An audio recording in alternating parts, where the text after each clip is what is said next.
Hey guys, we're glad you've tuned in for our Kids Club worship time. If you remember, we have been studying about the Israelites and their captivity and their journey into the Promised Land. Joshua has now died and he has left the Israelites without a leader. And they have begun to worship false gods and they have forgotten about the one true God. He is angry and he has let the enemy king take over the Israelites. And they have served that king for 8 years. Then the Israelites began to remember how good they had it when they loved and obeyed God. So they cried out to God, "Save us." And God wanted the people to love and obey him. So he raised up a judge named Othniel to rule over them as the first judge. Othniel led the Israelites into battle against the king of Aram, and God helped the Israelites win. The land was peaceful for 40 years, and then Othniel died. And again, the Israelites forgot about God. God gave the king of Moab power to attack the Israelites and defeat them. The Israelites had to serve that king for 18 years. Then once again, the Israelites remembered how good they had it when they loved and obeyed God. So once again, they cried out to God, "Save us." So once again, God raised up another judge. This judge's name was Ehud.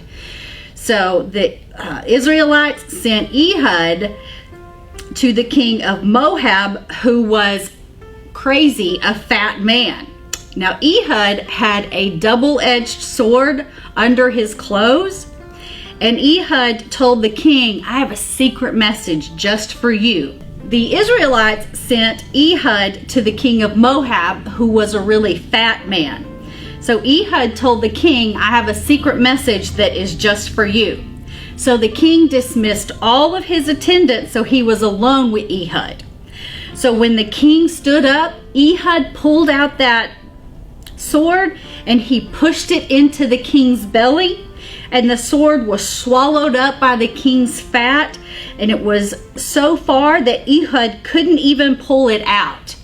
So Ehud escaped down the porch, locking the doors behind him. And when Ehud was gone, the king's servants came in and the door was locked, so they thought that he was using the bathroom. So they waited and they waited, but then when the king never opened the door, they got worried. So they unlocked it and they found their king dead on the floor.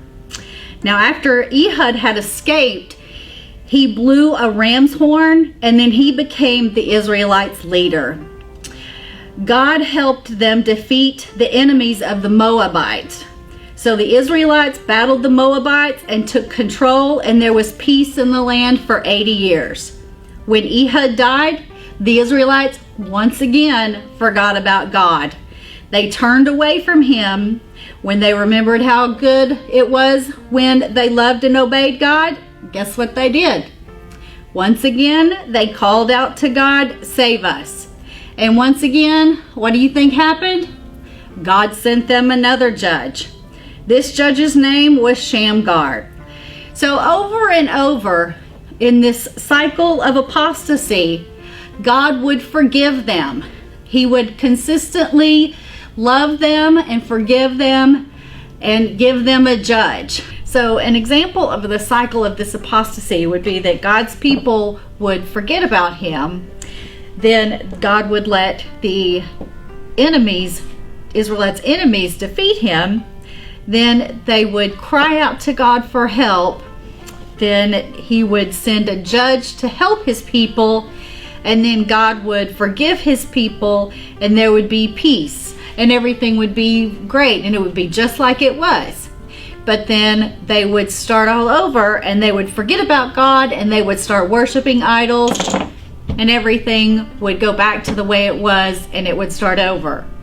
So they had forgotten about God, they would start worshiping idols.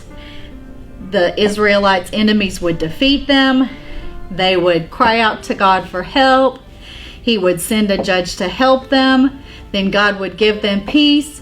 and everything would be like it was supposed to be. Then that cycle would just keep going. So the judges saved the people from the consequences of their sin, but not the cause of it. God's plan was to one day send a true deliverer, Jesus, his own son, to be the king of his people. Jesus saves people from their sin forever.